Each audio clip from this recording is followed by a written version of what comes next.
out now for people to try out. It's got 3 maps, a couple new vehicles, a couple new weapons. It's going to run for 3 weeks. And this is our chance to sort of work out some bugs and get some valuable data for our team to help make the game even better before we ship.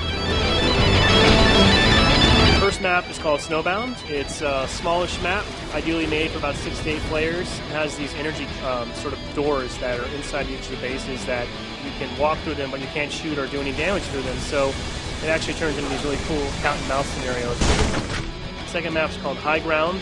That's an asymmetrical map. It's got a big fortress base and sort of made for one flag CTF, sort of in the vein of a Zanzibar-style gameplay. There's a huge gate, there's a switch you can hit to activate it. Once the gate's open, then the map plays totally differently. And the last map is a large map called Valhalla, and that one will work for really 8 players all the way up to 16 players if you want. And that's really good for sort of classic big vehicle battles and 2-flag CTF style matches. A lot of the weapons have been sort of fine-tuned. The plasma pistol, for example, in an overcharged fire now will actually disable a vehicle temporarily, stop it dead in its tracks. The Needler is a lot more powerful now.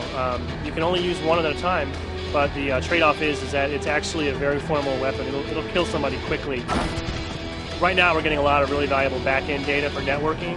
Things like save films and being able to share those films online with friends.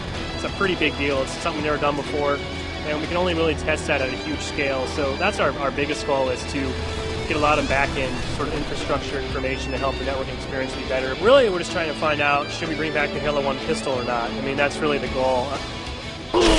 There could certainly be a few more weapons that you haven't seen yet in the beta. I'm a huge fan of the save films, and one of our first take-home tests at Bungie Studios, I was playing with some guys online, and we had a super close match. I lost by 1 kill. It was a really close battle. And then the guy sent me a save film, and his save film was called basically Suck It. And it's a painful reminder of that close defeat. And I think that's really sort of what caps it for me. Getting the videos sort of from the Xbox onto a PC, for example, is pretty difficult to do because these aren't actual movies.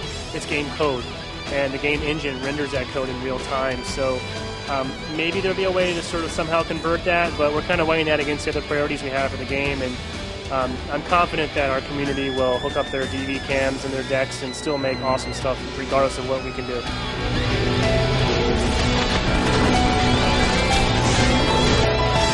Riding on the back of a mongoose and tearing around Valhalla is a ton of fun. Throwing a bunch of junk into the man cannon and firing out across the map on Valhalla is a lot of fun. I mean, that's the cool thing about Halo, is you have this big sandbox and you can really do whatever you want to with it.